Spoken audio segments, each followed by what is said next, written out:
Hey y'all, Miss Silly here. Today I'm going to read Pete the Cat, Scuba-Cat. Pete the Cat, Scuba-Cat.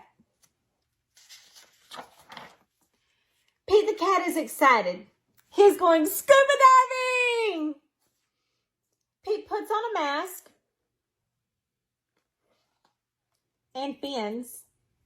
He has a tank full of air and hopes to see lots of fish. If you're lucky, you might see a seahorse, says Captain Joe. A seahorse? Says Pete. I can't wait. I never saw one before. Their ridges look like a horse's mane, says Captain Joe. Groovy, says Pete. Pete jumps into the water. Splash. Down, down, down he goes. Up, up, up go the bubbles. Pete looks for a seahorse. Do you see one?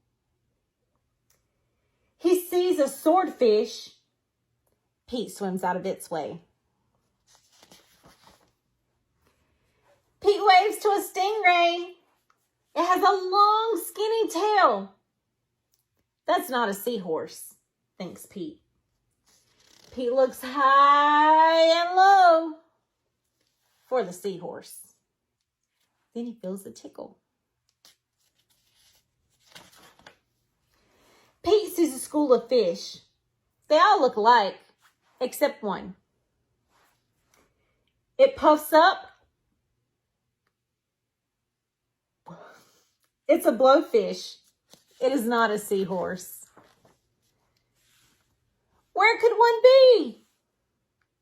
Pete looks in the rocks. What is that? It's an octopus. It has 8 legs. It is not a seahorse. Pete feels a tickle. What could it be? Pete turns.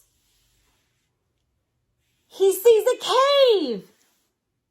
Is there a seahorse inside? Pete sees a crab with claws. A seahorse does not have claws, Pete thinks. The cave is getting darker. Pete feels the tickle. Then he sees an eel. Pete swims past it. It is too long to be a seahorse. Oh no! It is too dark to see. How will Pete get out? Pete sees a jellyfish. It glows in the dark. Pete is almost out of the cave. He sees an angelfish. It's very colorful. Pete is out of the cave. So why is it so dark? Pete is in a shadow. He is in the shadow of a whale. Yikes! Pete wishes he could jump on a seahorse and ride away. Pete hops on a sea turtle instead, and it takes him to the boat. I did not see a seahorse, thinks Pete. He feels a tickle on his tail. A seahorse! Cries Pete. What a surprise! You were with me all along, says Pete. What a cool adventure.